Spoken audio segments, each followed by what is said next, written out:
Dahil sagana sa pandan ang bayan ng Luciana, ang paglalala ng pandan ay nagsilbing isang cultural heritage at naging bahagi na ng pang-araw-araw na buhay ng mga residente dito. Ito ay parang mukha na ng Luciana. Talagang kilalang kilala ang paglalala dito. Mailalarawan po ang paglalala ng pandan bilang isang kultura ng Luciana.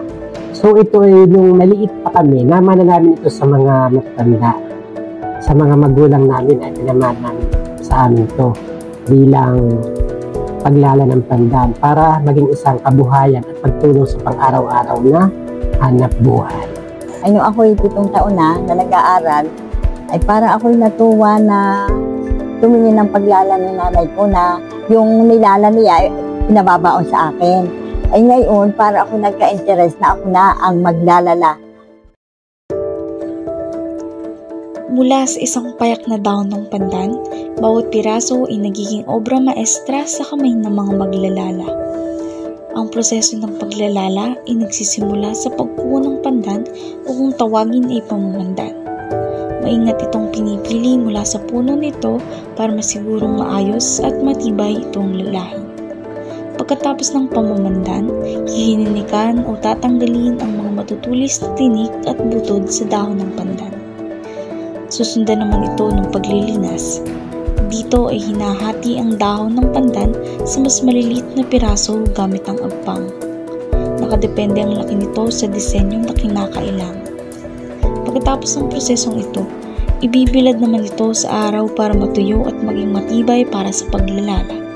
Kapag tuyo ng pandan, ito ay iluhin naman gamit ang iluhan upang lumambot ang bawat hibla. Pagkatapos nito ay magsisimula na ang paglalala ng pandan. Dito ay pinag-uugnay at maingat na nilalalang mga hibla upang makabuo ng iba't ibang disenyo at matibay na produkto. Pagkatapos ng masusing proseso ng paglalala ng pandan, iba't ibang produkto ang nabubuo. Kabilang dito ang balulang, backpack, tampipi, placemat, tsinelas, sambalilo, flower vases at marami pang iba.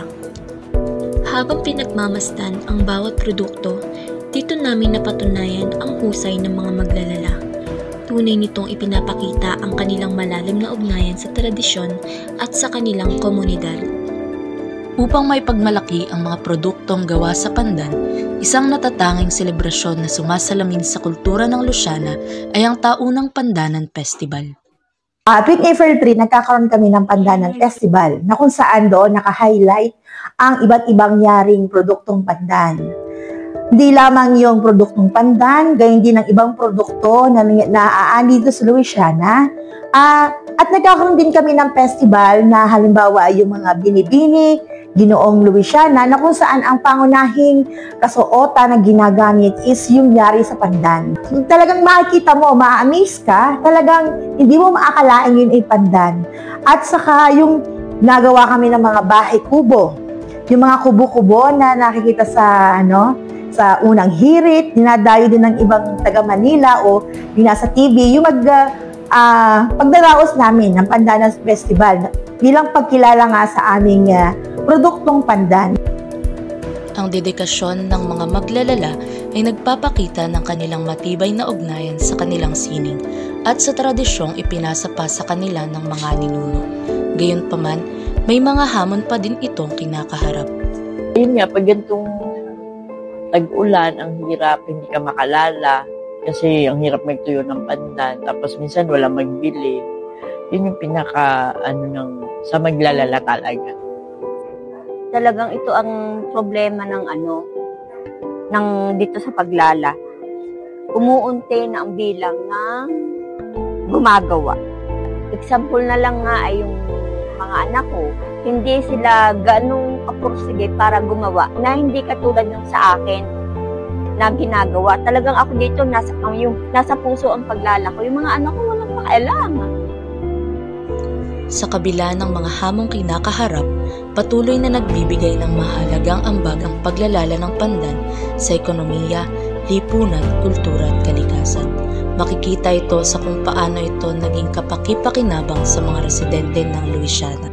Napakalaki kasi ito na ang pinagkakabuhayan namin eh. Ultimo pagkain namin, pampaaral sa anak ko. Andyan na, ito na. Kaya nga sabi ko nga sa mga apo ko, pag nakalat-kalat yung aking mga abay, simutin niyo, sila ay kayamanan ko. Ang unang-una na tumatatak sa Louisiana is bukod sa paglalala, yung sama-sama sila sa isang lugar. Yung mga kababaihan ay nag-iipon-ipon, nagtatakda sila ng oras na parang, halimbawa, 2:00 o tayo magkikita-kita. So, ang tawag namin dito, dayuhan. So, yung mga maglalalaki, nung araw yon ha, yun yung kultura ng mga kababaihan namin. Yung kanilang lalahin ay nakabalot sa sako, nakakilig na yun dito, bit-bit nila yung hulmahan, makikita mo yun sila naglalakad. Tapos may isa silang lugar kung saan sila magkikita-kita. Doon sila lalala. So yun yung kultura ng paglala dito sa bayan ng Louisiana. Ngayon, di ba, nagkakaroon tayo ng sabihin natin climate change. Dito nga sa aming bayan, pinagbabawal na ang paggamit ng plastic. Kaya pag ikay namimili, talagang required na ikaw ay may dalang bayong o balulang. Kasi doon mo ilalagay ang iyong pinamili. So, sa paraang ganon, may iwasan natin ang paggamit ng plastic. Dahil sa mahalagang ambag ng paglalala ng Pandan, ang pagpapanatili ng tradisyong ito ay kinakailangan at posible sa pamamagitan ng mga inisyatibo tulad ng Project Pandan. At the same time, hindi lang dito natatapos na itinuturo din namin. Lalo na kapag may oras, meron kami tinatawag na dayuhan sa paaralan. Tinuturoan namin dito yung mga kabataan ng proseso ng paglalala ng Pandan. Actually, hanggang ngayon naman ay patuloy namin itong isinasagawa sa school.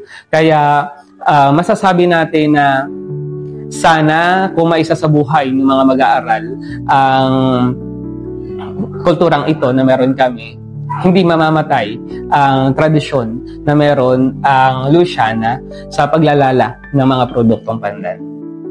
Habang nilalakbay namin ang mga kwento na bumubuo sa bawat nilalang Pandan, napagtanto namin na ang sining na ito ay higit pa sa isang tradisyon. Ito ang puso ng Louisiana. Nadiskubre namin na ang tradisyong ito ay hindi lamang nakakatulong sa kabuhayang pang-ekonomiya ng mga tao, kundi may mahalagang papel din sa aspetong panlipunan, kultural at pangkalikasan ng komunidad. Sa dulo ng paglalakbay na ito, naging malinaw na ang paglalala ng Pandan ay hindi lang isang gawain. Ito ang nag-uugnay sa mga Louisianahin sa kanilang pinagmulan, sa komunidad at sa lupang kanilang tinatawag na tahanan. Louisiana,